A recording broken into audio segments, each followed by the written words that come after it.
방문하진 못했어요. 자, 그런데 추사 김정희가 그 유배지에 도착했을 적에 아내를 그리워하는 편지를 막 연달아서 막 3통씩이나 보내거든요. 지금 남아있는 것만 해도 거기에 보면 정말 절절해요. 천안에서 당신의 슬픈 모습을 보았지요. 물론 그렇게 될 리야 없겠으나 혹시 그러다가 병이라도 나시면 어찌 하시겠습니까? 이제부터는 만사가 그대에게 달려있사오니 더욱 몸을 보살피소서. 전보다 더욱 잘 보존하셔야 하옵니다. 그래야 이천리 바다 밖에 있는 내 마음도 위로가 될 것이옵니다. 음식이 너무 짜다. 떡이 보내준 떡도 보내달라고 해서 떡도 받아먹고 있는데요. 떡이 모두 상했다. 게다가 밥을 먹는데 조미료가 부족하다. 겨자도 좀 좋은 것으로 사 보내라. 그렇게 살았습니다. 그 사실 아까 말씀드린 죽향, 평양기생 생각나시죠? 죽향 사건이 있었을 때에도요. 그 아내는 몸이 안 좋아가지고 온양이 본가가 있거든요. 온양에서 몸조리를 했습니다. 그래서 일단 한양으로 후퇴한 추사 김정희가 온양으로 편지를 보내가지고 또 아내에 대한 그리움과 사랑의 마음을 표시했죠. 뭐라고 했냐면 어떠하시오? 또 병 때문에 불편하게 지내지는 아니하셨소? 잊을 수 없어 걱정을 못치 못하오. 그랬습니다. 아무튼 병을 굉장히 염려하는 남편의 마음이 잘 표현되고 있는데 이게 이제 바로 그 추사 김정희가 쓴 한글로 쓴 편지입니다. 글씨체가 어떻습니까? 이게 추사체죠. 그런데 솔직히 제가 보기에는 그런 것 같더라고요. 김정희가 쓴 한글보다는 김정희가 쓴 한자가 훨씬 더 멋진 것 같아요. 안 그런가요? 그래서 유배 생활을 하면서 유배 생활을 하다 보면 또 병도 없을 수는 없었던가 봐요. 특히 여러분이 아시다시피 추사 김정희는 제주도에 유배하는 동안에 글씨를 특히 많이 쓰고 서법을 연마해서 거기서 추사체가 완성이 되었다고 하잖아요. 그때 정말 너무 많이 썼나 봐요.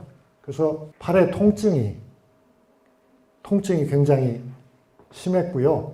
팔꿈치가 아파서 겨우 글을 썼다고 하는 걸 보면은 모르겠어요. 50견이 와서 그랬는지 아니면 너무 열심히 공부를 해서 그랬는지 하여튼 건강이 좋지 않을 때도 있었습니다. 그런데 아내하고 편지는 끊임없이 주고받고 있었어요.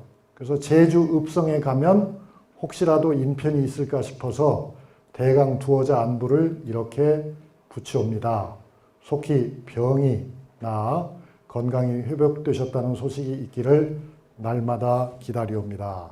그래서 아마 말년에는 그러니까 이한희 씨가 53살에 돌아가셨다고 했는데 50이 넘어서는 하루하루 아마 중병에 시달리고 있었던 것이 아닌가 하는 생각이 듭니다. 그리고서 이제 그 편지 끝에 당신의 생신이 다가오는데 아이들과 함께 지내시길 비우며 그저 마음뿐이옵니다. 라고 편지를 썼는데 이 마지막 편지는 전달이 안 됐어요. 왜냐하면 이 편지를 쓰기 하루 전날 사실은 아내는 이미 세상을 떠났거든요. 그러니까 이건 붙이지 못한 편지가 된 거죠. 붙이지 못한 추사의 애틋한 마지막 편지가 되었던 겁니다. 아내가 세상을 뜨고 나서 추사는 그 뒤에도 6년 동안이나 유배 생활을 했습니다. 그 유배 생활은 아마 굉장히 힘든 시절이었겠죠. 왜냐하면 이제 든든한 우군이 사라진 상태였으니까요. 그렇지만 결국은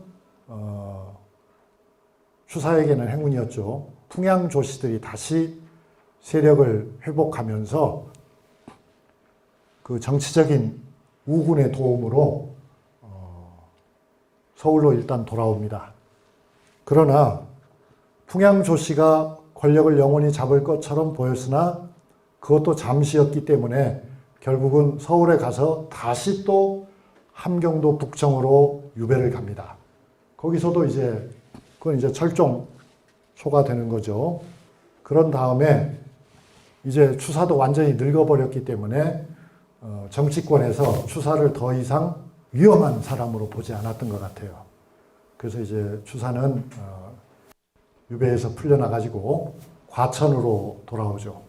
과천에는 친구가 살고 있었습니다. 과천에 따로 근거지가 있었던 것은 아니죠. 근데 거기서는 이제 아주 노골적으로 자기는 이제 불제자다 하면서 71세죠.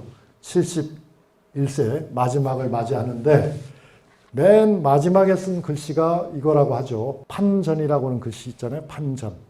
그래서 여기 보면은 71과 병중작 그렇게 있어요.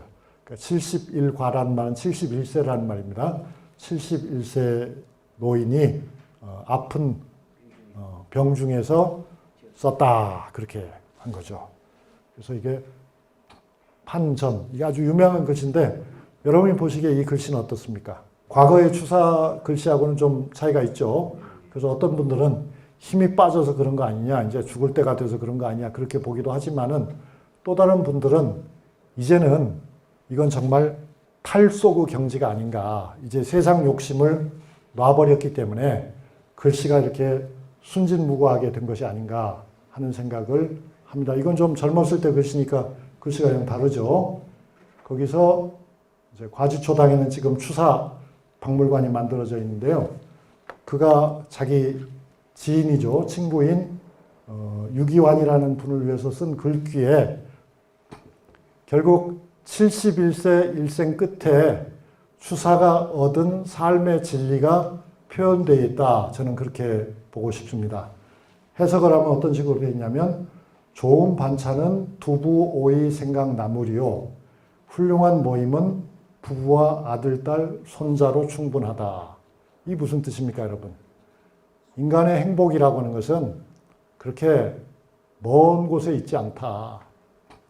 소박한 밥상을 받는 것으로 일상은 충분하고 가족이 무고한 것만으로도 우리는 얼마든지 행복할 수 있다. 그런 얘기죠. 그래서 결국 인간의 부귀영화라는 건 내가 다 해보니까 그거 다 아무것도 아니더라. 사실 아주 중요한 것은 아주 소박한 일상생활이다. 소박한 일상생활을 우리는 피곤하게 생각하기도 하고 이건 의미 없는 삶이야 라고 생각할 수도 있지만 그렇지 않다는 거죠. 그래서 제가 생각할 때는 아마 예한이 씨도 그 나이까지 살았더라면 온갖 풍파를 다 겪고 난 다음에 그들은 결국 가장 소박하지만 단란한 가정생활, 그것이야말로 인간의 삶에서 가장 중요하다는 점에 동의하지 않았을까 그렇게 짐작하고요. 여러분은 어떠십니까? 네. 여러분도 동의하십니까? 그러면 이제 오늘은 이것으로 마치고요. 2시간 동안이나 강의 듣느라고 정말 수고 많으셨습니다.